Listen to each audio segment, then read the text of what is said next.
Доброго вечора, українські радіаційні онкологи, медичні фізики, радіаційні терапевтичні технологи. Слава Україні! Дуже дякуємо, що приєдналися до SBRT Train, Help Ukraine International Committee APM Clinical Educational Subcommittee, Rise Contra Cancer. With speaker support, we are all excited to present the 8th lecture in this course. The topic is LAN SBRT or SABR. The Stanford team will be teaching this topic. I will be the second speaker, and the first speaker is Professor Bill Liu. He is a professor of radiation oncology, a member of Stanford Cancer Institute of the molecular imaging program at Stanford, and BioX. He's a physician scientist, radiation oncologist, bioengineer, who is a director of thoracic radiation oncology, co-director of particle therapy, and is a principal investigator of Flash Sciences Lab at Stanford. Dr. Liu is internationally recognized expert in thoracic cancer, serving on multiple national committees that publish clinical guidelines on treatment of lung cancer and other thoracic malignancies, particularly the National Comprehensive Cancer Network, NCCN. His clinical research is in clinical trials and implementation of new treatment techniques for lung cancer and development of new medical imaging methods for measuring organ function and prediction response to cancer treatment. He also developed novel application of SABR, including treatment of pulmonary emphysema and cardiac arrhythmias. The research focus of the Flash Science Lab, directed by Dr. Liu, is the development and study of extremely rapid flash therapy to optimize biological therapeutic index of cancer radiotherapy, and the technological infrastructure for this basic research and its clinical translation. Professor Liu is co-inventor and of a fundamentally new approach to delivering ultra-rapid, ultra-precise cancer therapy. The name of this project is PHASER. He also co-leads a program to develop into transformative clinically practical technology. So Dr. Liu received his MD from University of California, Davis. He also holds a PhD in bioengineering from University of California, San Francisco, and Berkeley. He completed his radiation oncology residency training here at Stanford, and he's certified by American Board of Radiology, Radiation Oncology, and he's a fellow of ASTRO. He's a fellow of American College of Radiology, ACR. Thank you so much for preparing today's lecture, Dr. Liu. I know you are very busy and engaged in many, many projects, and it's an honor for us to have you here and speak about LAN SABR. The podium is yours. I'll stop sharing. Okay. Well, thank you so much for that really kind introduction, and it's a pleasure to be able to speak to this group in helping Ukraine radiation oncology community. So I'm going to be talking about lung SABR, and I'll be going, I think, fairly quickly through a lot of background data so that we can get to some more practical sections at the end on contouring, and then Dr. Kovalchuk's talk on motion management, and hopefully leave some time for some questions at the end. Please let me know if there's like any pauses or freezes of the slides or anything like that. But to start with, I'll just give a quick background of how we have viewed lung cancer. Classically, we think of it in terms of stages. Early stage, localized, being limited to the lung, and these are patients who, when diagnosed at early stage, have a pretty good chance of survival and cure. When it gets to more locally advanced stages, where it's still confined to the thorax but involving lymph nodes, now we're talking about more combined modality therapies, and also survival that is decreased compared to the early stage. And then there's the metastatic or advanced stage, which unfortunately most patients are diagnosed in this stage and historically considered incurable and treated primarily with systemic therapies. However, there are some new concepts, particularly with regard to metastatic disease, in which we now think of patients with a limited extrathoracic metastasis as being oligometastatic and having some potential even for cure with a radical therapy. In addition, there are patients with potentially more widely metastatic disease, but who respond well to systemic therapy and at some point progress only in limited areas, and we call that oligoprogressive. And there are emerging data for using a radical or aggressive radiotherapy in this setting as well. So stereotactic ablative radiotherapy, or SABR, is now becoming a treatment option in patients with all stages of lung cancer in certain circumstances. In the early stages, it's become a standard of care for those patients who are medically inoperable or high risk for surgical candidates, and potentially even for some patients who are operable. And it may have a role as well in early stage small cell lung cancer. And as mentioned, there are emerging roles in oligometastatic and oligoprogressive disease. So I'll focus mostly on what prospective data we currently have, and of course, a lot is still emerging. So first of all, what is SABR? I think this group already understands the concept well. But the whole point is that with better focusing of the radiation doses and more conformal dose distribution, we have over time shifted the highest dose in the body to being from being outside the target to being within the target. And that allows us to reach ablative dose intensity safely. And just to illustrate the dose intensity that we're talking about, this was a question that a colleague of Dr. Timmerman's asked years ago. He says, well, why all this SABR fuss? Couldn't you just use a postage stamp to treat this small tumor and just give it a high dose of radiation? And unfortunately, at this BED of 460 gray, that sort of non-conformal dose results in severe toxicity. And so the whole conceptual change to SABR is this notion of being able to give ablative dosing. That's why a group of us, an international group, proposed that we really recognize that in the name of what we call this, that the ablative dose intensity is kind of a key concept. Okay. So going through some of the data for each of these different scenarios, for early stage lung cancer, SABR really emerged as a tool first for medically inoperable patients. So the standard of care historically for early stage lung cancer is surgery, but as we know, many patients with lung cancer are not candidates for surgery because of comorbidities. So some of the first prospective trials, this is the RTOG 0236 trial that showed that even in this population of patients in rather poor health with medical comorbidities, with SABR, this is 54 to 60 gray and 3 fractions. These patients with peripheral stage 1 lung tumors actually could achieve fairly good survival of 36 months median survival with primary tumor control at 98%. And so this was one of the seminal trials spearheaded by Dr. Timmerman, who spoke in this series earlier.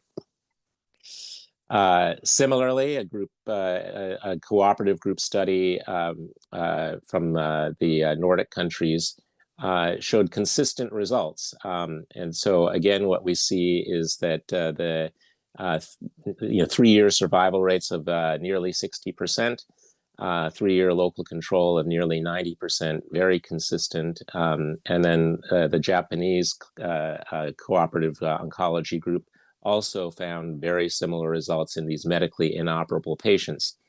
3-year survival about 60%, 3-year local control close to 90%. So in multiple international series, very consistent results. And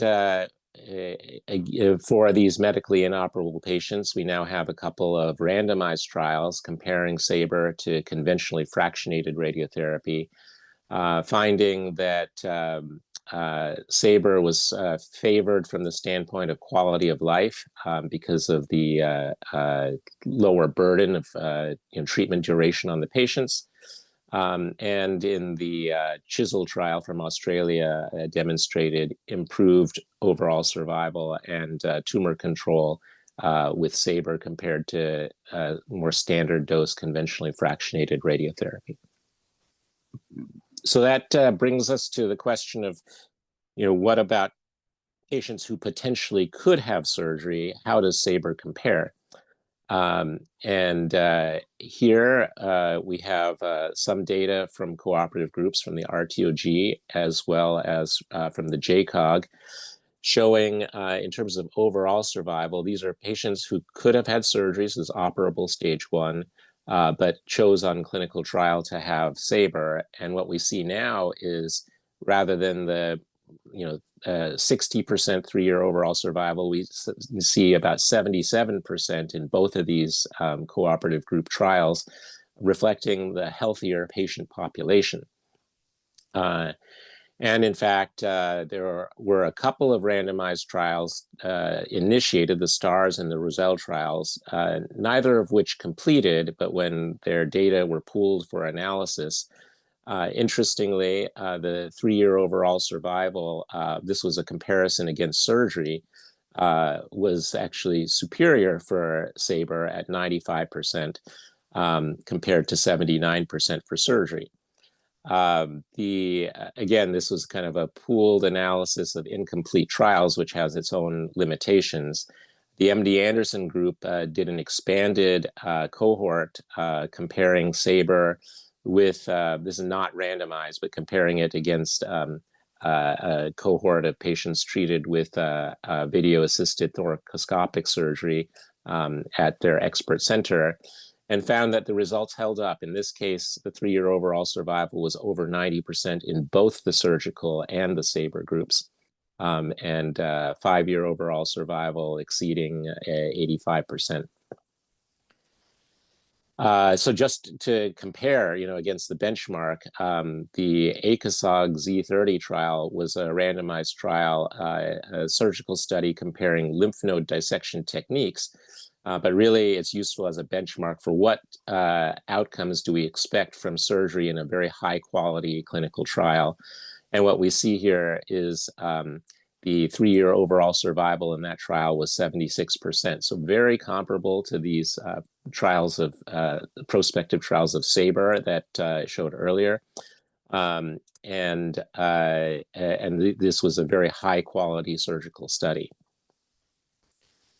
On the other hand, what we also know about surgery is that there is a certain degree of perioperative mortality at 30 and 90 days, and there's a strong association with age. And so this was an analysis of the National Cancer Database showing that with age, there was progressively increasing perioperative mortality. And so that gives us a way of thinking about, what patients who could have surgery might still be considered for a SABR, and who might benefit from non-surgical approaches. Okay. Switching gears just slightly to small cell lung cancer. Small cell lung cancer is rarely diagnosed in stage 1, but there are, a small minority of patients who are. And historically, they have also been treated with surgery. There are a few small series. This is just one of them, kind of the cohort study pooled across institutions in Japan, suggesting that patients treated with SABR for early stage small cell lung cancer have outcomes sort of similar to the historical results with surgery. The same analysis, I'll just go through it quickly here, showed that in the case of small cell lung cancer, the addition of chemotherapy, even though it's early stage disease, the addition of chemotherapy had a substantial improvement in recurrence and metastases. So even in early stage disease with small cell, SABR appears to be an option and an alternative to surgery, but we would want to add chemotherapy. Okay, so to summarize, for our primary early stage lung cancer, we see consistent outcomes of SABR across multiple prospective trials and population-based cohorts. So in medically inoperable patients, we expect 3-year overall survival in the range of about 60%. But in patients who could have surgery, we see improved survival in the 77% range, which is very comparable to some of the best results that we see in clinical trials of surgical resection. On the other hand, in these more modern trials of SABR, there's a low incidence of toxicity, whereas with surgery, even in good quality trials, it's a low incidence of toxicity, but still some incidence of perioperative morbidity and even mortality. One thing that I would point out is that in recent years, lung cancer screening has been shown to demonstrate a reduction in lung cancer mortality. However, if you look at the screening recommendations, these are from the United States Preventative Services Task Force, you can see that the eligibility for screening, they specifically call out that the patients should be healthy enough and have the ability or willingness to have curative lung surgery, which is, I would argue, in these days, a bias in thinking that surgery is the only curative therapy. In fact, there have been analyses from cohorts of patients who have undergone lung cancer screening. This is from the ILCAP study, showing that the minority of patients who had definitive radiotherapy had very good survival outcomes in this population of screened patients that was comparable and statistically not different from surgical outcomes. So what about advanced lung cancer? Now we're talking about metastatic disease. And as I mentioned earlier, we now see an emerging role for more aggressive local therapy in certain situations. So the question is metastatic disease incurable by definition? And historically, it's always been thought of that way. However, there are more and more data, as we know, that oligometastatic stage for patients, we do see long-term survivors with radical therapy to all sites of visible disease. In addition, patients with more widespread metastatic disease, who respond to systemic therapy eventually do progress, but some of them progress in a limited way.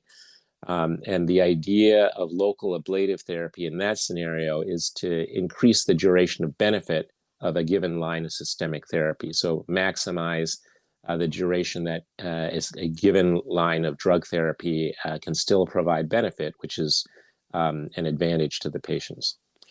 And so I would argue that as systemic therapies become more effective, and they have, only in fairly recent years has systemic therapy really started to have greater effectiveness for metastatic lung cancer, that will only increase the role of effective local therapies to improve survival and even cure some patients.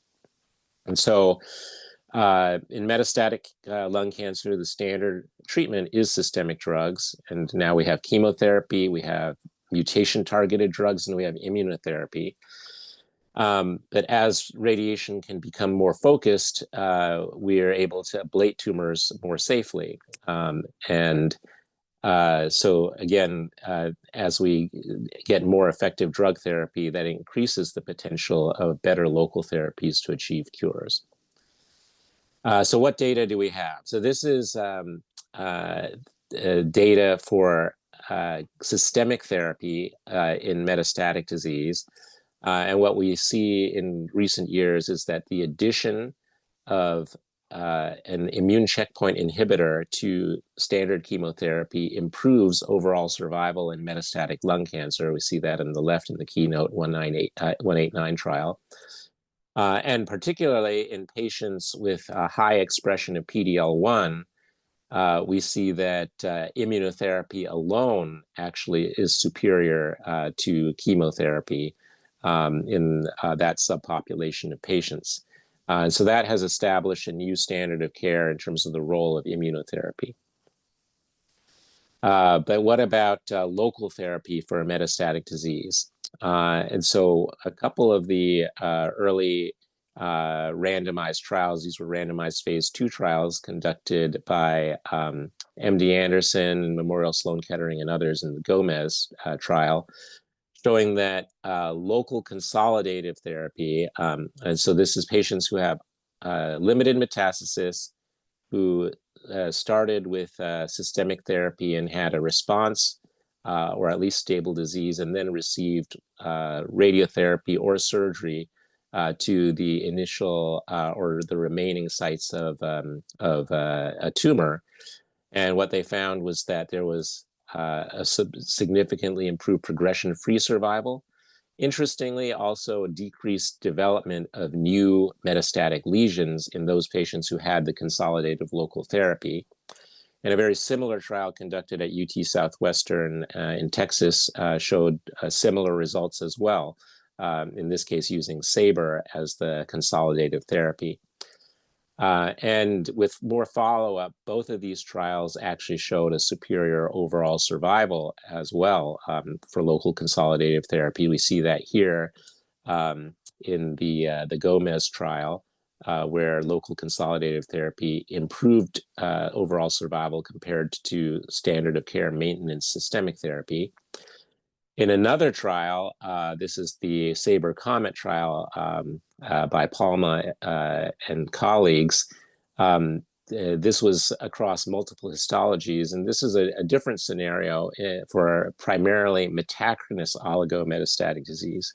In other words, patients had definitive therapy for a limited stage cancer, and then sometime later developed metastatic disease, and either had standard of care or SABR to the oligometastases, including lung cancer. And this trial demonstrated a survival benefit to using SABR for these metachronous oligometastases. Now, more recently, the NRG Oncology Group did a randomized trial, so we don't have the final results yet, but they presented the initial results at ASCO last year. And this was similar to the Gomez trial of using local consolidative therapy after initial systemic therapy for oligometastatic lung cancer.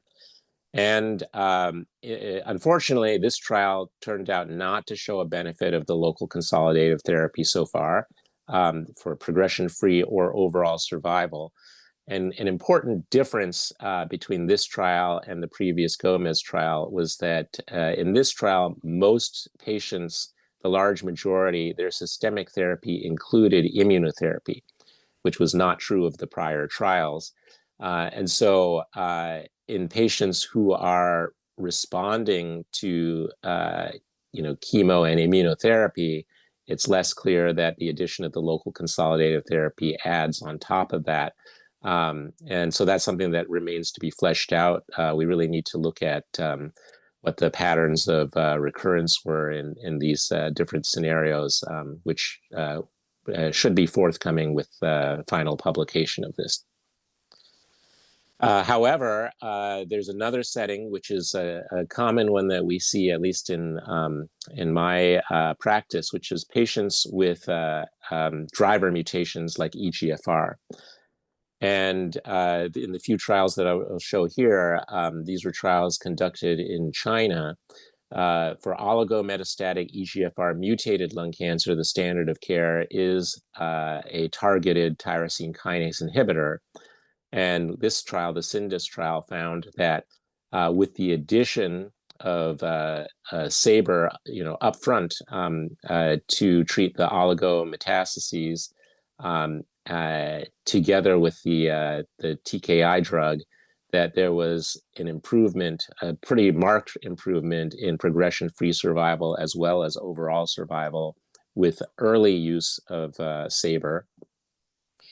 Another somewhat similar trial done in Wuhan, China, showed again that the addition of SABR for synchronous oligometastases in EGFR mutated lung cancer this is after kind of an initial 3 months of stable disease on the TKI, also showed progression-free and overall survival benefits to the addition of SABR.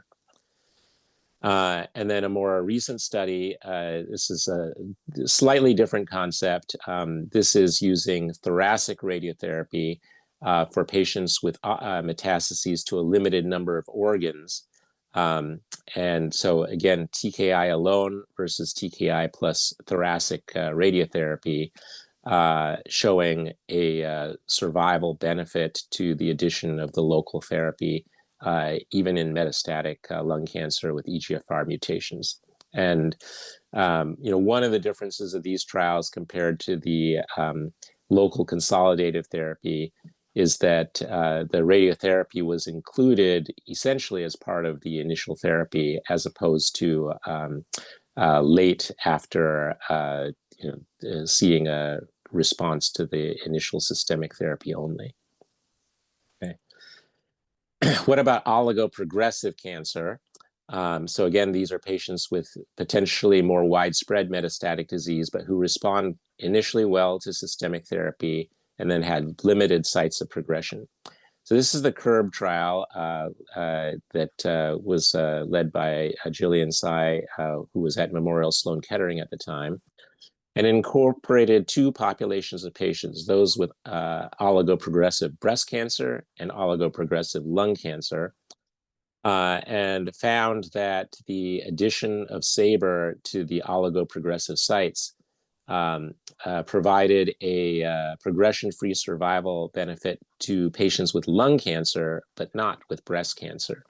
And an interesting analysis of the patterns of recurrence found that essentially the big difference was that in patients with lung cancer, those patients who did not get SABR progressed first primarily in pre-existing sites of disease, whereas in breast cancer, most of the progression happened in new sites. And so that provides kind of a biological rationale in the case of lung cancer for local therapy to the oligoprogressive sites.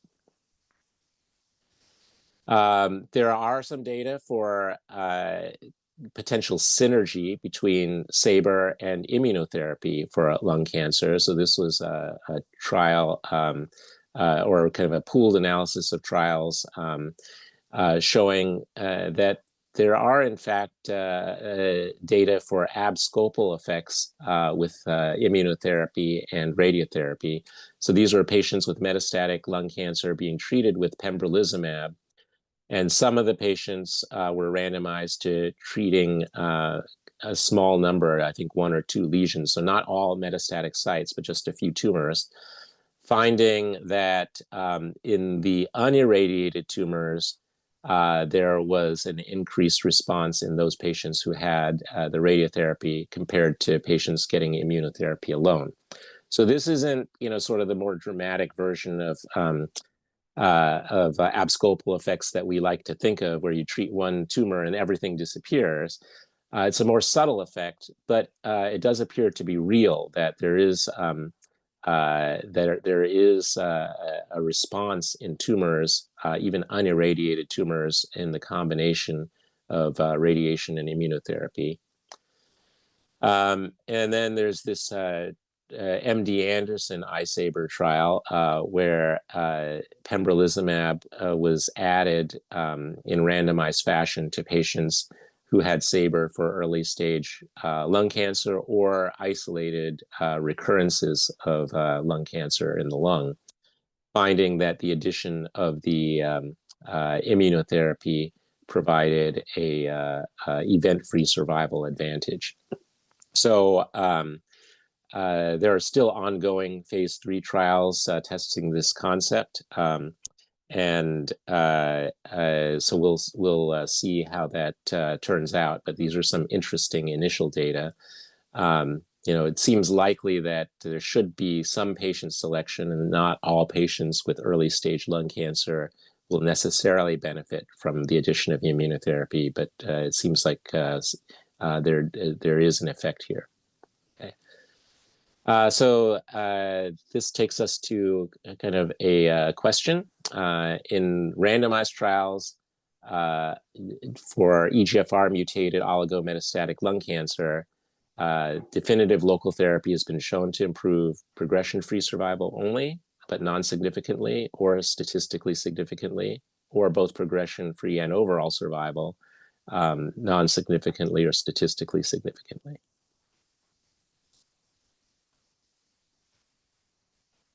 We'll wait until approximately 80% answers. Okay. You see the responses currently, do you? Okay, I see them coming up, yes. Yeah.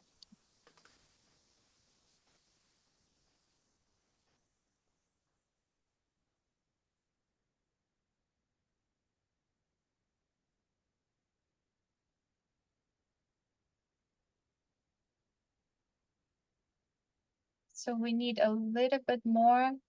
Okay, 80%. I'm ending the poll and sharing results. So majority selected option D, progression-free and overall survival statistically significantly. Excellent, great.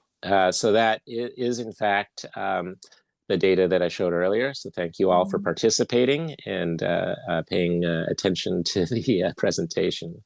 Appreciate that.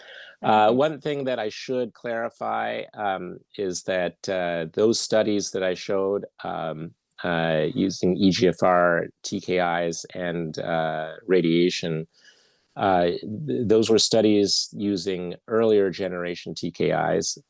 So I think it's still a relevant question whether the use of more modern or third generation TKIs will see a similar benefit or not with radiation. My guess is that the more effective the systemic therapy, the more potential benefit there should be of the local therapy, but that remains to be demonstrated. Okay. So moving on, I just wanted to do a kind of a little bit of a review of the evolution of SABR at Stanford and kind of how we reach the current approaches that we use here.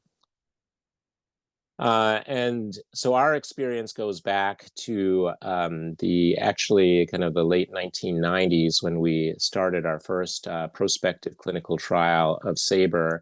And this was single fraction SABR for lung tumors, including both lung cancer and metastases.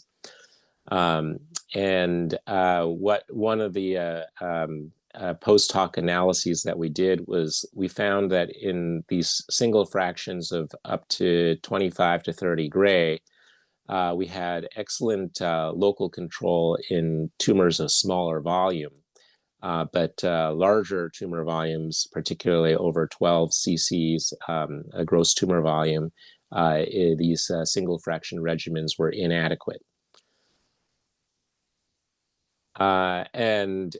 So we kind of changed our practice over time to give these higher intensity multi-fraction regimens for the larger volume tumors, but maintained our single fraction regimens for the smaller tumors. And we looked at retrospectively at our experience with that. This was published by Dr. Treacle a number of years ago. And what we found is that when using this tumor volume adapted dosing, we got that difference between larger tumors and smaller tumors was erased when we intensified the dose to the larger tumors. We also looked at the impact of tumor location, and it's, I think there's been a lot of analysis about and concerns about tumors that are in these more central locations and what is a safe dose and technique to use. And so we analyzed our experience with central tumors, and also kind of coined this concept of ultracentral, which were tumors abutting the proximal bronchial tree. And what we found was that using regimens of 50 gray in 4 to 5 fractions, and using extremely conformal image-guided techniques where we had sharp dose gradients going across the adjacent proximal bronchial tree, that we found both a good tumor control and a low rate of radiation-related toxicity. So in fact, regardless of location, whether they were peripheral or central or ultracentral, we had in this relatively small series no high-grade toxicities. And again, so I think that's the combination of both the dosing regimen and the highly conformal image-guided techniques that are kind of key to making this a safe approach. Okay. We also found that there was a relationship of local control to histology, and particularly in the case of metastases. And so these are 2 cases, one of a primary lung cancer and one of a colorectal lung metastasis, both similar size, but with recurrence in the colorectal cancer metastasis. And what we found was that for metastatic tumors, colorectal histology really stood out as having a greater local recurrence, even in small tumors, with the lower single fraction doses that we were using. However, when we escalate the dose, then we get tumor control that is more comparable to what we get with other histologies. And so that led us to the design of our prospective phase 2 trial of individualized SABR. So we call this the iSABR trial. This was published by Dr. Gensheimer a couple of years ago now, where we adapted the dose based on tumor volume and on location and on histology. And so the peripheral tumors, we stratified to GTV up to 10 cc, between 10 to 30 cc's, and greater than 30 cc. And we escalated the dose accordingly. So 25 gray single fraction for the small tumors, 50 gray in 4 fractions for the medium tumors, and 54 gray in 3 fractions to the large tumors. For the central tumors, we used a modified regimen. So for the small tumors, we used 40 gray in 4 fractions. For medium tumors, we kept the same 50 gray in 4 fractions. And for large tumors, we use 60 gray in 8 fractions. And then for colorectal histology, we omitted the lowest dose regimen and treated even the small tumors with 50 gray in 4 fractions. And what we found in this prospective trial of over 250 patients, this is, I believe, the largest prospective trial of lung tumor SABR, that in all of these different groups that we treated, so we had different cohorts. They were early stage lung cancer, or second primary or multifocal lung cancer, or lung metastases, that all of them had 36-month survival in that 75% or so range. So even though many of these patients were medically inoperable, we actually saw survival outcomes similar to operable patients in other series. Interestingly, even patients with lung metastases had the same high survival. So I think that's partly a patient selection issue, that these were truly oligometastatic patients. And using this volume adapted dosing strategy, we had excellent local tumor control with less than 10% tumor recurrences across all these different categories. One finding that we did see, though, was that we found another sort of histology dependence where squamous cell lung cancer stood out as having a somewhat higher local recurrence rate than adenocarcinoma and other histologies. And so we have since changed our practice to treat the squamous cell cancers similar to how we treat the colorectal metastases. Just to kind of go through a case example to illustrate some of these concepts, this is a patient that had locally advanced lung cancer involving the left upper lobe, mediastinal nodes, and somewhat bulky primary tumor. And then as part of the workup was found also to have a biopsy-proven adrenal metastasis. And so this patient, although he had metastatic lung cancer, we treated aggressively because he did need local control for his primary tumor, which we treated with chemoradiation. And the solitary adrenal oligometastasis was treated with SABR 25 gray in a single fraction. And this is in the era before immunotherapy was used. And this is the initial treatment planning PET scan, showing the primary tumor and the adrenal metastasis, and 6 years later, there's no evidence of disease. So this patient was cured of stage 4 lung cancer. Interestingly, at 9-year follow-up, he was found to have a new biopsy-proven right upper lobe stage 1 lung cancer that was treated with SABR, 25 gray in a single fraction, and then I think he's actually now at 15 years of follow-up and no evidence of lung cancer. So cured of 2 lung cancers. And this is something that we're seeing more often, that that historically you don't get the opportunity to treat a second cancer in somebody with lung cancer. And now, we're actually seeing second and even third cancers being treated because the efficacy of our treatments has improved with time. So the take-home messages are that SABR is now the standard of care for patients with early-stage lung cancer who are medically inoperable or who have high risk for surgery. It's also an option for a stage 1 small cell lung cancer.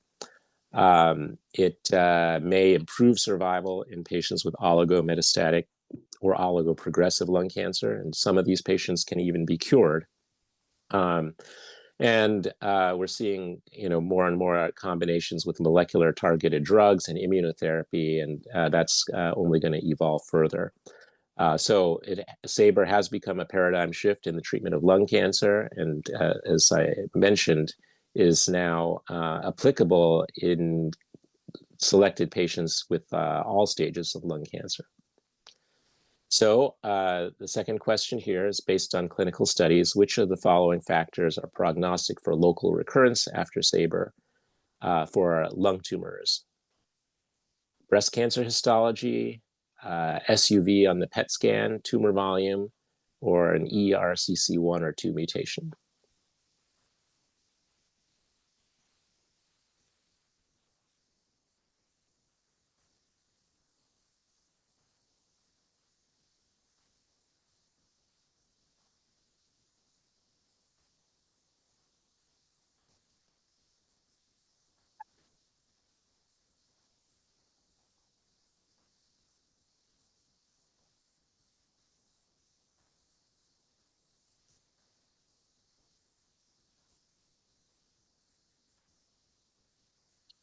Okay, I'm ending the poll and sharing results. So by a very thin margin, option C was chosen by a majority, 35%, or chose tumor volume. Okay, great. So so let's go through these. So I would agree with option C. For I would say the kind of preponderance of data that have looked at this, it's really I think the most consistent one that's come up in terms of histology is the colorectal cancer histology being more resistant. And there are some studies, and we found this again in our own study, the iSaber trial, that squamous cell carcinoma has a higher local recurrence. Breast cancer histology, I think overall has a fairly favorable local control with SABR.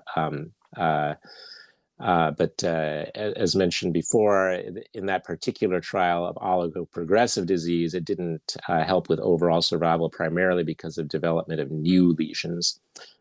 FDG PET, I think there are some studies that suggest that it may correlate with tumor control, but I think it's more inconsistent. Whereas tumor volume has been a pretty consistent metric across studies for a higher risk of local recurrence. In terms of mutations for predicting local recurrence, the strongest data that we have is for mutations in the KEAP1 or NFE2L2 mutation pathway or gene pathway, and some data for STK11. So we do pay attention to that as well when we have the genomic data. That the KEAP1 or NFE2L2 mutated tumors, we also do not use the lowest or least intensive regimen. So we escalate the dose to those a bit as well. Okay.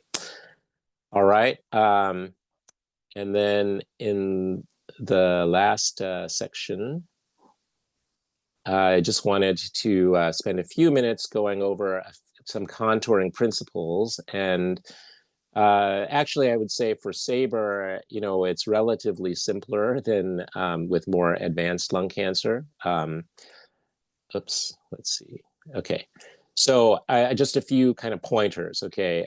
So really now we're talking about tumors that are primarily isolated in the lung, okay? But how we view them on the CT scan does make a difference. So what I'm showing here now is a kind of a window and level setting that corresponds to soft tissue or mediastinal windows. So sometimes it's called soft tissue windows, sometimes it's called mediastinal or abdominal windows. And you can see the tumor here in the right upper lung. The same tumor, the same scan, but just windowed differently into the pulmonary or lung window. You can see it looks quite different. And so it makes an impact on how we contour, right? So we contour based on the pulmonary window. We get this target volume, which is different from what we would get if we contoured on a soft tissue or mediastinal window. So again, pulmonary or soft tissue window. So the question is, well, which one's correct? And the answer, truthfully, is nobody knows. But the consensus kind of experts is that we should contour on the pulmonary window. And so the clinical data that we have primarily comes from targeting, which is done on this basis, okay? So I think arguably, if we want to get the clinical results that we see in the trials, then we should kind of contour according to the standards that have been followed in those trials, right? Another question is, what about including spicules in these kind of spiculated lesions? So what are spicules? They're linear projections at the edges of the tumor, and they're distinct from vessels, right? And so in this case, if we were to include the spicules, these little fine linear projections, we might end up with a much larger target volume. And there are some prominent clinicians who teach or recommend including the spicules. In our practice, we do not include the spicules as part of the gross tumor volume. However, of course, with the gradient that we get in radiotherapy, they are naturally included in kind of an intermediate dose gradient. So I would say I believe the majority of experts do not include all of the spicules in the gross tumor volume. In any case, in our practice, we don't, okay? And then for normal organ contouring, obviously the most critical organs are going to be the ones near the tumor. So it's sort of patient specific. But some of the ones that we have, data on toxicity for is the chest wall. This is the chest wall contouring that's recommended in the RTOG 1106 atlas. And it's a 2 centimeter expansion around the lung. And kind of superior and inferior, it's like kind of 3 centimeters around the level of the PTV, includes the intercostal muscles and the exit of the nerve roots, but not the vertebral bodies. Now, I will say that there are some of the data for our chest wall toxicity uses a different definition where the thickness of the layer is 3 centimeters rather than 2 centimeters. So it's not a completely uniform consensus, but this is the 2 centimeters is what was chosen for the RTOG atlas. Okay. One of the important structures to recognize because of the potential for toxicity is the proximal bronchial tree. So I'll go through that here. So we have the trachea, so going from top to bottom, we have the trachea, and as we go down, we reach the bifurcation, which is the carina, okay? And then at that point, we have the right and the left main bronchi, okay? So here, the proximal bronchial tree is contoured in yellow. So starting at the carina, the segmental bronchi are in green. So the proximal bronchial tree includes the lobar level bronchi and then sort of ends at the segmental level, okay? So here's the main bronchus, right and left. Let's follow the right side first. Okay, as we go down, what we see is branching off is the right upper lobe bronchus. So again, the lobar level bronchus is included, and it usually comes off on axial slices as horizontal and perpendicular to the right main. So right upper lobe bronchus here, and then what's left after splitting off from the right main is the bronchus intermedius. So as we go down further, again, there's a little bit of right upper left, and this is bronchus intermedius.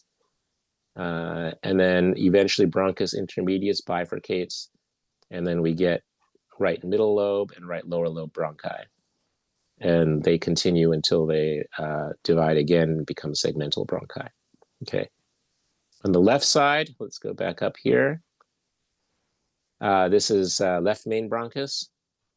And as we go down, the left side is a little harder because it doesn't always divide easily on the cardinal plane. So what we'll see is that as we come further down, the left upper lobe bronchus is here. So above that, it's divided into segmental bronchi. Eventually, we see the left upper lobe bronchus, here's the left main, and then they will meet because obviously the left upper lobe bronchus comes off of the left main. And then as we go further down,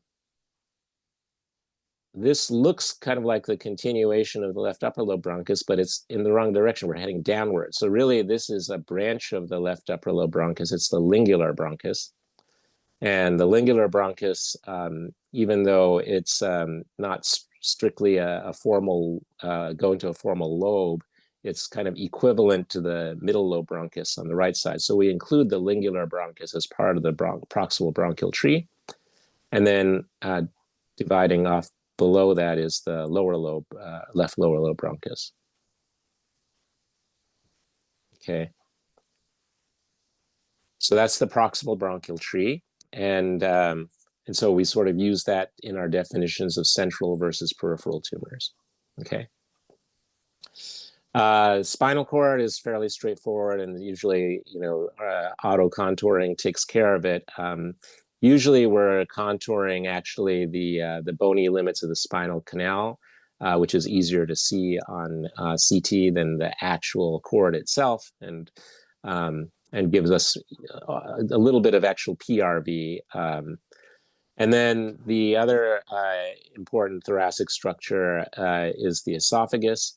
And for esophageal contouring, our convention is to contour the entire length of the esophagus, so that starting at the bottom of the cricoid cartilage to the GE junction, and we include the entire thickness the wall of the esophagus. So it's not just the lumen. So the lumen is often kind of the more obvious thing to see on the CT scan because it's an air bubble, but we include the thickness of the wall as well. Okay.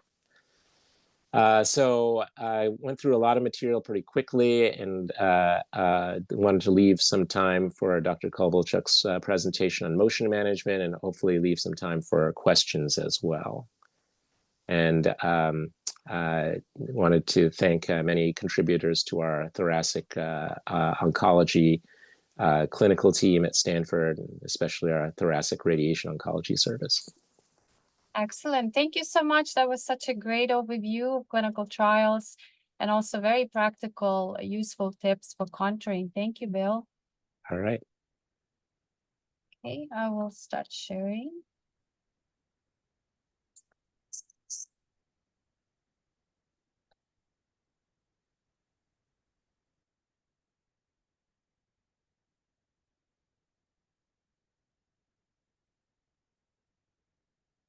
Right, you see my slides?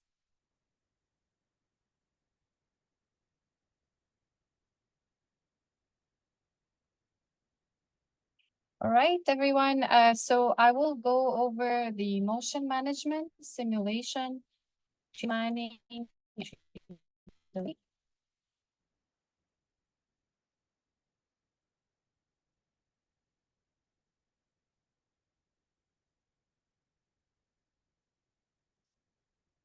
So from our, let me turn off my video because I think my connection is a little bit slow. So from our pre-course needs assessment survey from 42 RT departments in Ukraine, only 9 perform LAN SBRT.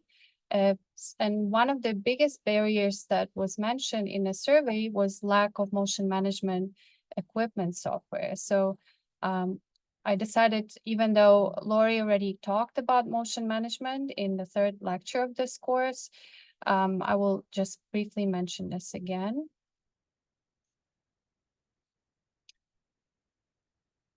So what is the magnitude of motion in LAN? So this is the great article from Sonke and colleagues that demonstrates the trajectory of LAN tumor motion depending on the location. So as you can see here, the closest the tumor is to the diaphragm, the more of the amplitude of motion you could see. So more than 15 millimeters, you could see it in red. And tumors are that are in the apex of the LAN or very close to the bronchial tree are the most fixed in motion, and their amplitude is quite small, less than 5 millimeters. So this is the work from Stanford team, also showing similar results. You could see the movement of the left diaphragm. It's greater than right diaphragm, and the motion is approximately 2 centimeters. And you could see smaller motion for other locations from 5 millimeter to 1 centimeter. So how to incorporate this information, this motion into RT planning volumes? So these are the definitions from ICRU 50 and 62 recommendations where the internal target volume was introduced. So ITV, or internal target volume, is equal to CTV plus internal margin, where internal margin allows for any variation in size, location of the target, for example, motion of the LAN tumor due to breathing of the volume. So in LAN Sabre, CTV equals to GTV. So you will have much smaller volumes overall. And additional margin you have to worry about is a setup margin to create the PTV, but that would be dependent on your patient mobilization, and also will be dependent on your IGRT technique. So we have a few goals here. First, we need to assess motion, how much motion we have, and we do that with imaging. It can be done, most commonly it's done with 4D CT, but I know in Ukraine, that's also a challenge. Many centers do not have this capability. If you have an old simulator, 2D simulator, you can use fluoro on that simulator to assess motion, or you can acquire 3D CTs in different phases of motion, inspiration, expiration, and then evaluate motion that way. And the second goal for us is to manage that motion. And there are a few ways to do this. You can, if the motion is large, you can reduce motion. You can ask patient to do a breath hold. You can apply abdominal compression. You can coach patient. Or if the motion is small, you can just compensate for motion. For example, you could treat motion inclusive, or you can also gate and track. So I'll show you examples of all of these. So these are the illustration of motion management for patient in free breathing, motion inclusive, encompassing the whole ITV. You can gate either on phase or amplitude also, or you can track motion. And there are a few technologies on the market available, for example, CyberKnife Synchrony that can track the tumor. And we can also track the tumor using reflection PET-LINAC, treating BGRT, where the LINAC follows the PET signal of the tumor. And this is the article by Corman and colleagues that shows that the margin decreases with more active motion control. So large margins without motion management and smaller margins with gating or breath hold. These are some of the example of motion management on the market. Lori already mentioned them. Most commonly used are Varian RPM system. Now it's called RGSC, Elekta ABC, and there are also surface guided systems like Version RT, CRAD, Identify. There's also tracking system by Accuray, CK Synchrony that I mentioned, and reflection BGRT, PET-LINAC, or a gating on Bure, MR-LINAC. So Stanford is a rich institution and has access to almost all of these except for Elekta ABC system. But for LAN SBRT, we mostly use Varian RGSC system, and we treat patients on true beams. For select tumors, we do use reflection PET-LINAC, treat with BGRT. So how do we assess the motion? So tumor motion, as I mentioned, best captured using 4D CT. For 4D CT, we use RGAC system. It includes infrared markers, infrared camera, and screen. And also you need the respiratory software integrated into a CT system. So these infrared markers are placed on patient chest, and they track motion of the patient chest wall, which can be correlated then to a tumor motion. On the right, you can see the respiratory trajectory with peaks at the maximum inspiration, and the valley, you could see maximum expiration at 50%. And so this valley is broader, so expiration is more efficient treatment if you do a gating on expiration, because patients mostly use more time in that part of the breathing motion. So during this 4D CT acquisition, 10 CT images are acquired for each 10% of the respiratory phase. And then using 4D CT, you can determine the amplitude of motion, and looking at the trace, you can determine if the patient is a reproducible breather, and you can guide your decisions on motion management and motion control strategies. So I know there will be questions as most centers in Ukraine do not have for DCT capability. What else can you do? So you have a conventional simulator. You can, as I mentioned, acquire Flura to assess motion. You could do 3D CTs to in exploration, and then determine the motion that way. So here are the ASTRO-ACROB consensus guidelines for peripheral lung-saver tumors. And you could see that 4 out of 8 institutions that were surveyed for this consensus guideline document, they used slow CT and then repeated 3D CTs as sufficient for motion assessment and planning. So here's a decision matrix for selecting a motion management strategy based on the amplitude.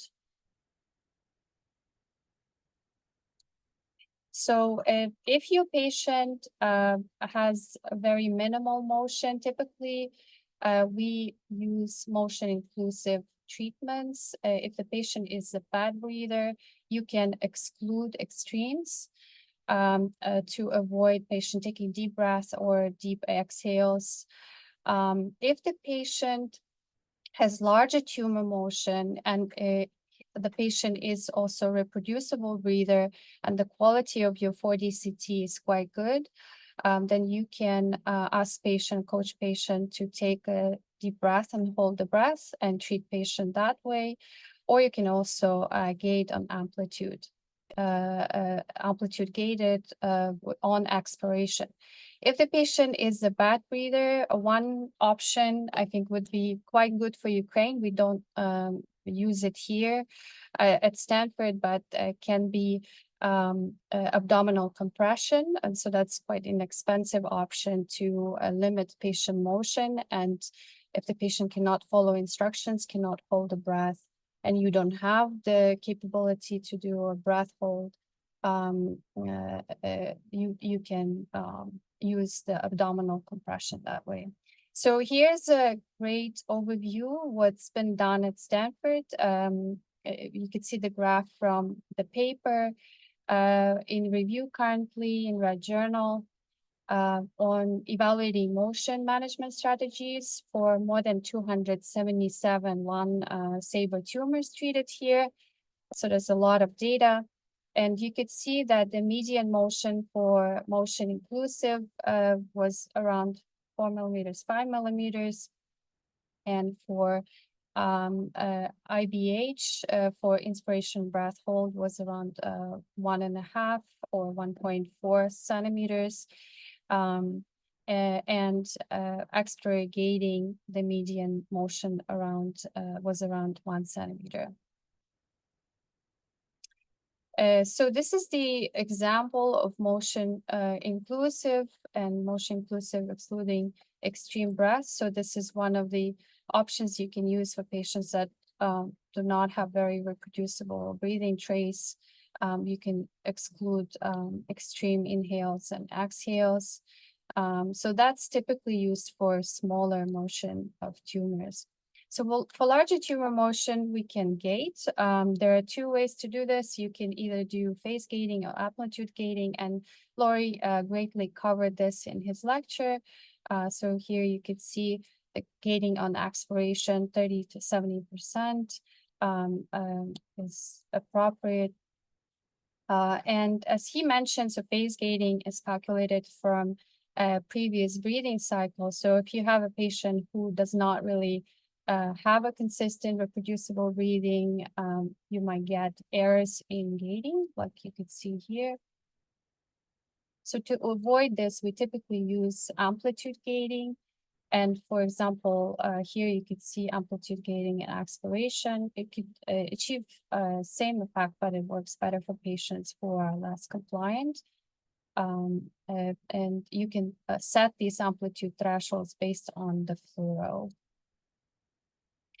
Deep inspiration breath hold is used for lung patients with large tumor motion who are reproducible breathers and can follow instructions. We typically provide them with supplemental oxygen so they can hold the breath longer. And this is something I mentioned previously. The abdominal compression can be a very cost-effective solution for Ukraine, can be used for patients who do not comply with breathing instructions or who have a very large extent of motion, lung tumors. It typically can compress and limit the motion below 1 cm. So then you can treat patients based on ITV motion inclusive. It's less comfortable for the patients. It requires longer setup. And it's a little bit more complex. You have to be careful about collision issues, and then you have to be careful about avoiding treating through the compression bridges. Okay, so here we come to a third question. Let me try to launch this. So the question is, in the context of 4D CT-based motion assessment for LangSaber, which of the following is the most appropriate decision matrix for motion management? So you can read the options. The A is tumor motion less than 5 millimeters, gating, tumor motion more than 5 millimeters, free breathing ITV. B, tumor motion less than 5 millimeters, ITV approach, tumor motion more than 5 millimeters with reproducible breathing, gating, or breath hold. C, tumor motion less than 1 cm, compression, tumor motion more than 1 cm, always free breathing ITV. D, tumor motion more than 2 cm, treat with standard PTV margin without motion management.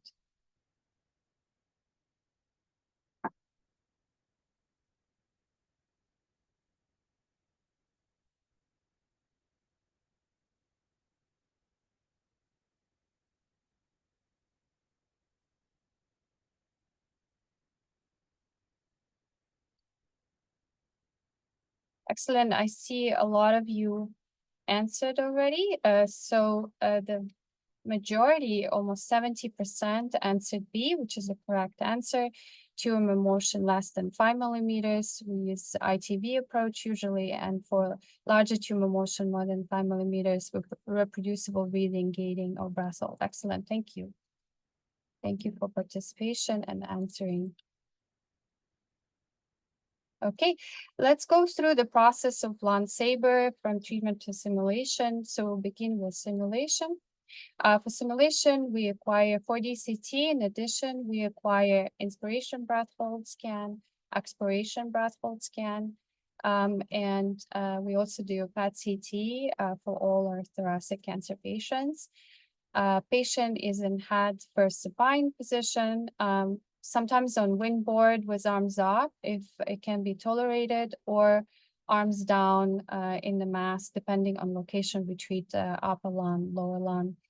And we use xiphoid process as a reference anatomy for BB's placement to put the SCT as simulation isocenter. And here, that's where you can really learn about the patient. The patient can follow instructions. If patient breathing is reproducible or no, that's something that our RTTs mark on the simulation worksheet. And then the physician evaluates all these scans, and depending on motion management capabilities and tracking capabilities, the target volume can be very different. So here you could see LLL tumor was 1.7 cm motion, and GTV is contoured in blue, 50% on expiration, and ITV is in yellow, internal target volume. So let's say if we were to treat this patient on reflection, the BGRT PTV would be just this blue volume, which is the GTV on 50%, plus 5 millimeter margin for setup. That would be a PTV. So that's a quite small volume, 8.8 cc's. If we were to treat this patient on TrueBeam with expiration gating, we would contour the ITV based on 30 to 70%. And this would be our ITV, and we would add additional margin. We add typically at Stanford 5 millimeters for setup margins. Our volume would be 62% greater than BGRT PTV volume. If we decide to treat this patient based on ITV, motion inclusive, then we would have an ITV volume that's quite large, including all the phases from 0 to 90%. So you could see this volume would be 120% greater than BGRT PTV. So let's talk about contouring. Dr. Lu went through very thoroughly about target contouring, GTV and ITV. So you can use different software. So at Stanford, we have two types of software, Eclipse contouring and also MIM contouring. MIM contouring I really like quite a bit more because it allows you very easily propagate the GTV contour from one phase to all the other phases and create ITV. But you know, it's a preference. Some physicians use MIM, some don't. Then, as you can see here, among the contours that physician also contours is the shell for the tumor. So this is actually your homework case. Treating two targets in upper lung, left and right. And you could see the GTV contours, ITV contours. I believe they are both motion inclusive, and then PTV contours, and physicians contour shell. For the PTV, this is the ring that limits approximately 50% dose fall off. And they specify the margin. They can either use 1 cm margin or 1.5 to 2 cm margins in either direction. And that would be dependent on if there is a critical organ around this target. So they kind of guide you where they want the dose to fall off. So for these cases, as you could see, for this chest wall case, a physician decided to create only 1 cm margin for the shell towards the chest wall and towards the cord. And something similar on the right side. In terms of OAR contours, so you could see the full list here. Dr. Lu nicely went through bronchus, chest wall contour, esophagus. We also add heart, and obviously lungs, ribs, and trachea, skin, and spinal cord. As to treatment planning, Dr. Lu showed you the iSaver trial. So we treat all our patients based on these prescriptions. So depending on the tumor size and depending on the location of the tumor, also histology, we either dose escalate, dose de-escalate, or hyperfractionate. It can get quite busy and complicated, but it's not really. If you divide all the tumors into peripheral, central, small, medium, and large, you can see the prescriptions here.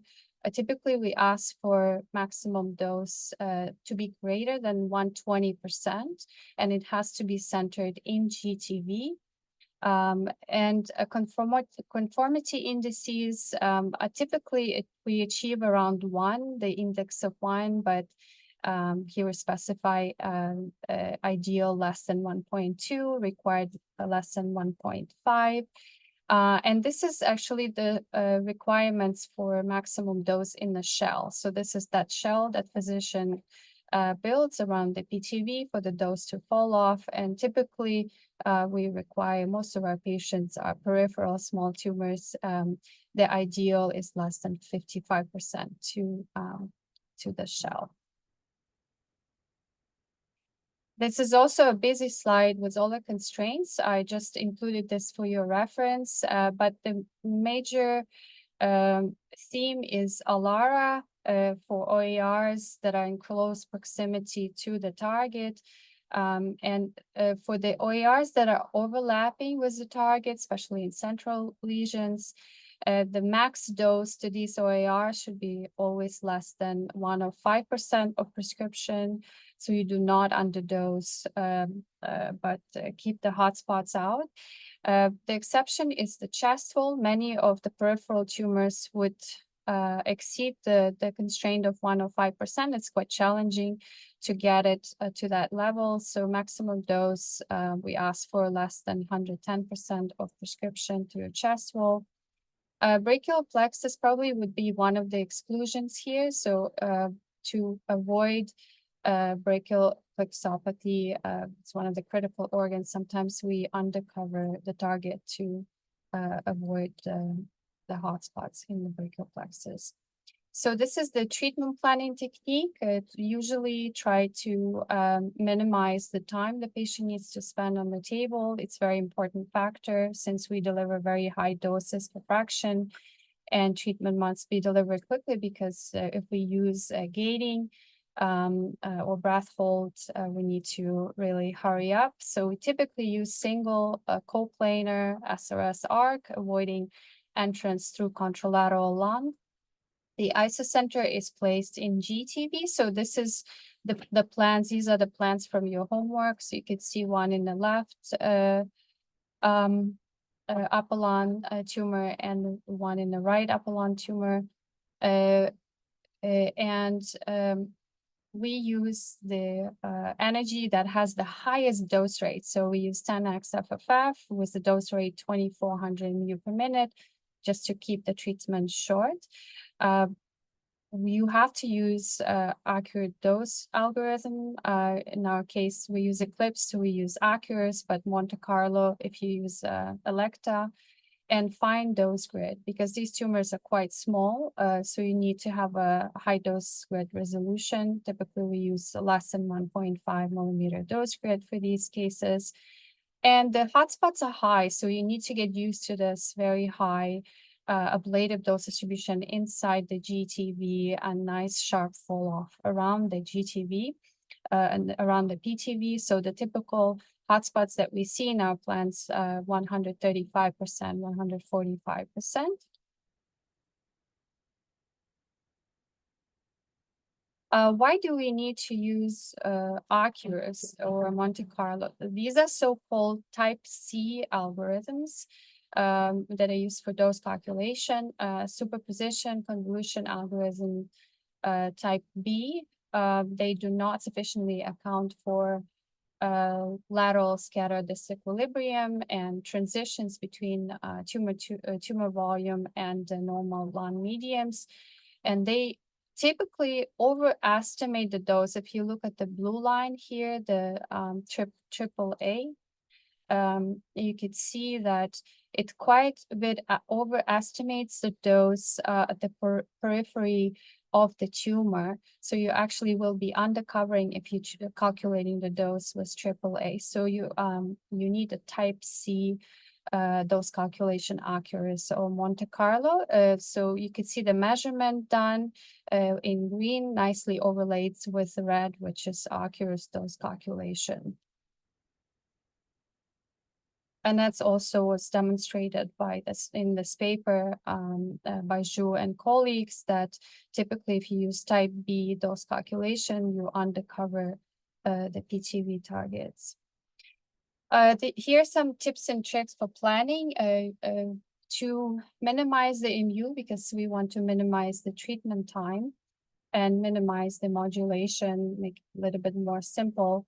You can start with the conformal arc. First, you create a partial arc that insert MLCs, fit jaws, and MLCs very closely to the target. So when you do that, if your beam margin is less than penumbra, you create these very sharp peak dose gradients.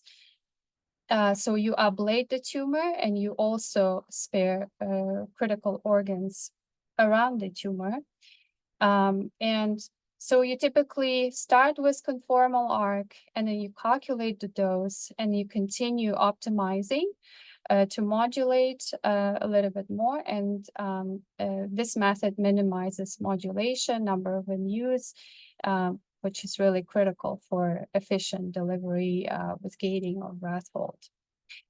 Very often for peripheral targets like this one, so this is from your homework, the target overlaps with the chest wall. So we can divide the target into two pieces, two volumes, overlap and non-overlap. And overlap volume, we typically ask for higher dose when we optimize, or lower dose when we optimize. So let's say 95% of prescription, for example.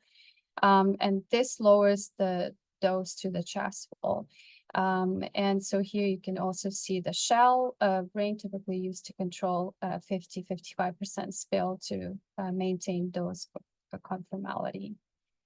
So here's the final dose distribution. You could see the various dose levels. First, you can evaluate 100% coverage, make sure that it's very conformal, tight around the tumor. PTV, then you can look at the hotspots. So these are 110%, and then you can have a look also 120%, make sure that they are all concentrated inside the GTV. In 110%, you can also evaluate the sparing of the chest wall. And here's the 50%. So 50% needs to stay within the shell. Mostly is, it can touch the shell, but not transverse the shell.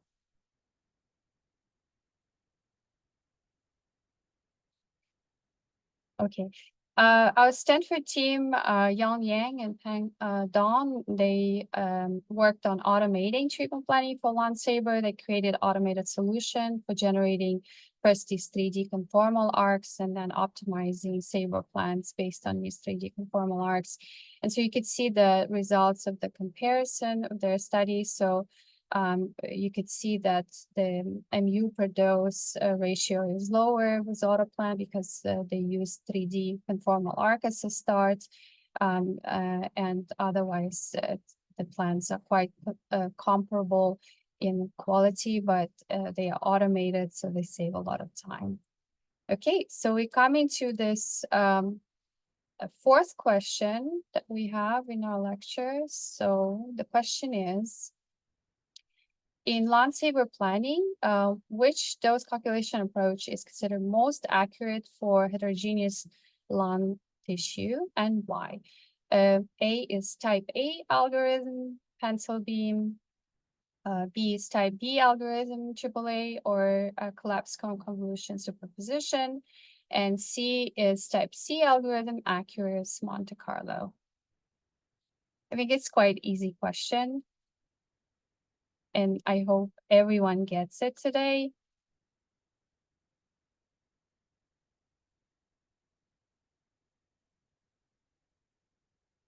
All right, so I'm ending the poll, sharing results. So overwhelming majority, 75% of you answered C, type C algorithm, and it's correct answer. Good job.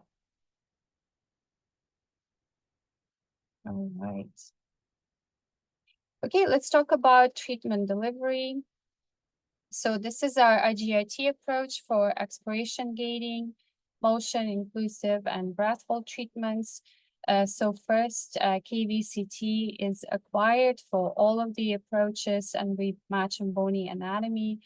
Then for gating approaches, we acquire gated cone beam CT, and we repeat it if shift is greater 2 millimeters or 1 degree. And that's it for motion inclusive treatment. We can start treating. For expiration gating, we need to also verify the thresholds that we set for gating. So we acquire fluoro to adjust the threshold. For inspiration breath hold, we first have to acquire fluoro to figure out these if the level of inspiration matches to that one during the simulation. So we first acquire fluoro, set the thresholds, and then perform the cone beam CT. And these are the examples of fluoro amplitude setting using the tumor itself. And you can also see the contour of diaphragm. If, let's say, a tumor was not very visible, here's the very large tumor, so you could see it very well. And so on the right, you can also see the gated cone beam CT. It's pretty high quality, and the technology improved significantly in the last few years to provide us these beautiful images.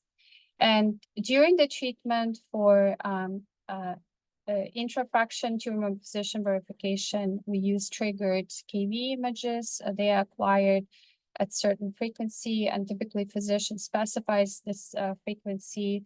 It can be either triggered or at certain amount of MUs.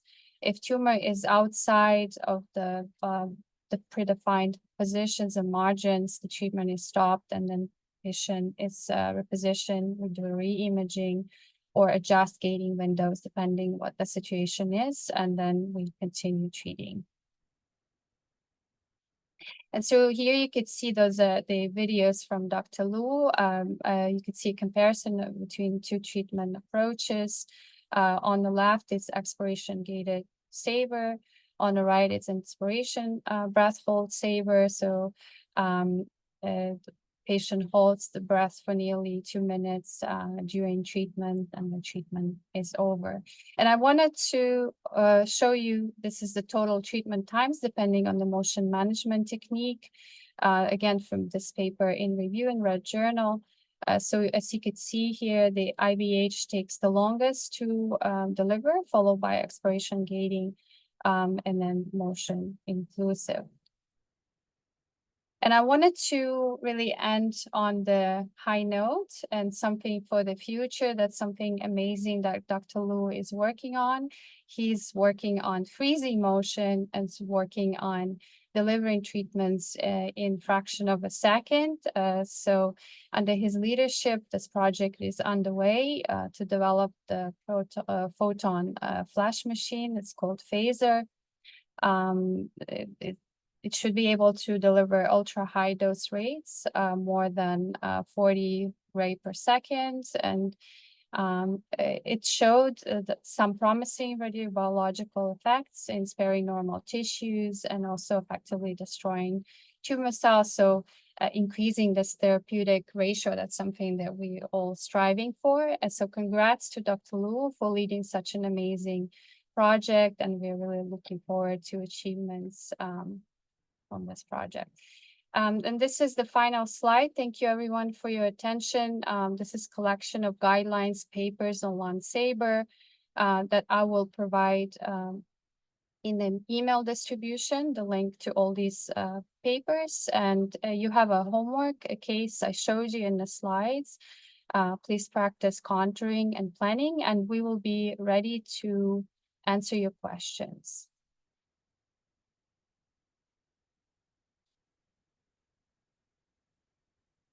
All right. Dr. Lu, if you're on the line. Oh, he needs to jump to another meeting. Okay. All right. So, Dr. Burek, as a trainee, I would like to ask, in cases with synchronous tumors in both lungs, what's your preferred Saber strategy and fractionation? And we're using CyberKnife synchrony. How do you decide between transthoracic and endobronchial fiducial placement in terms of safety, accuracy, and optimal marker geometry? So Dr. Lu is not here, unfortunately, but I can tell you a little bit about the history of Saber at Stanford. We do not use CyberKnife for treating lung sabers anymore. Remember these slides where Dr. Lu showed you the initial experience with one fraction Saber? They were all done on CyberKnife. currently we use true beams because it's a much faster delivery. We do not use fiducials because as we experience fiducials can migrate and that can pose the problem with tracking. So we found that true beam was more reliable, faster, more convenient for patient. Thank you very much. Yeah. Thank you very Yeah. much, Natalia. Yeah. Yeah. Дякую. Дякую. Okay, any other questions? Unfortunately, Dr. Lu left, so I am the only one here. Okay, Serhi, you have a question? Yes, I do have a question. I did have a question for Dr. Lu regarding the central part of the lung. So he showed that the trial showed that also there was a good results both on local control and no no major toxicity. I was wondering, was that because in the central parts still also there is no such danger, it's not that dangerous area, or you still have to be, as he pointed out, that we have to be conformal in that area and use maybe a little bit more hard constraints. And I did have a question to you also. Yeah, I can answer this question. Just a second. Yeah. Let me just navigate. I'm trying to get rid of the. Oh, okay. So yes, I can answer this question. It's both. So your hunch is right, Serhi. So when you look at iSaver, it's adjusted to, first of all, the prescription is adjusted to location of the target, right? So if it's either peripheral or central. And with central, we tend to hyperfractionate. So we go gentler, right? So not here, it's the same, right? But for example, here, we hyperfractionate, right? We hyperfractionate. So that's one, right? And number two, yeah, it's we hyperfractionate, but we also go gentler. Like if you look at the very large tumors, central, that's a high risk, right? The BEG is 105 versus 151, right? That's a huge difference. And something similar here, the BEG is slightly lower, right? So that's the key. But if you look at this paper from Journal of Clinical Oncology, so you could see the difference in separation of the curves for the tumors that are central. You could see a much higher chance of having tumor without, or a much lower chance of having tumor without toxicity. So this is proportion without toxicity. And you could see a very large separation of these curves. It's Stanford paper that did not find this big separation because they did all this adjustment, right? Yeah, thank you. And also I did have a question about automated planning for these tumors. So if you can expand on what is the process, how do they work? So for example, one of the things is that underdosage usually tend to happen on the periphery maybe of the tumor because it's lower densities than in the tumor itself. And this is for good reason. Maybe we do not need to put a lot of fluids on the periphery. Tumor also spends less time there. So, but it also makes worse statistics. So do you need to, let's say, convert those, and in the automated plan, do they convert those and still like cover the periphery also, or they work mostly on the central part of the target? I think look, for lung SBRT, it's very simple planning. Honestly, you don't need to do much of the manipulation. Sometimes when the tumor, you're right, when the tumor has a very, very low density, it's very challenging to cover it, and some algorithms really struggle. So then you need to create these cold spots, convert them into contours, and then try to push those there with optimizer. But most of the time, It's very straightforward, a sphere in the middle of nowhere, usually, or sometimes on the chest wall. Then you need to do this manipulation of dividing into a target sphere chest wall.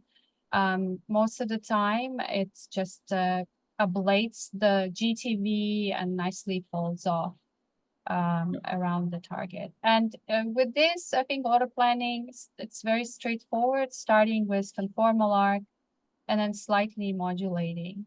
It does have, the autoplan has a check at the end of each optimization round to verify if all the constraints are met. If there is some cold spot, hot spots, it does put the auto contoured structure there, and then tries to, do another loop to improve. So it goes in cycle, but typically it's really not needed. Yeah. Do you also control anything beside, like there was a mention of Dmax more than 130%? Do you control others? Do you report anything other than Dmax, like the 30 hotter, like volume that receives the hotter 30% of the not? Not really. I think you can do that, and on some trials they do. But I think so. Here at Stanford, when we put the constraint on the optimizer, we don't really limit very tightly the hotspots. We say below 145%, and our physicians really care about these hotspots being concentrated in the GTV. So they don't want these very high hotspots, 120 more outside of GTV. So try to more like cosmetically remove those, right? So you can create those rings, for example, PTV rind, and then try to minimize those there. Mm-hmm. Thank you. Yeah, good questions. Any more questions?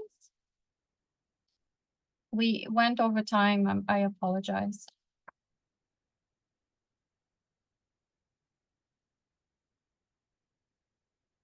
If no more questions, then I will send the email with all the links and papers for Landsaber. And I'm curious about your homework. I think I showed you different slides from, contouring and planning. So please try it out. And also the 4D CT is uploaded. So you could download this 4D CT in your treatment planning systems, and you can create the movie, you can play it, you can evaluate the motion. So you can practice on that as well. Thank you, everyone. See you next week. Thank you.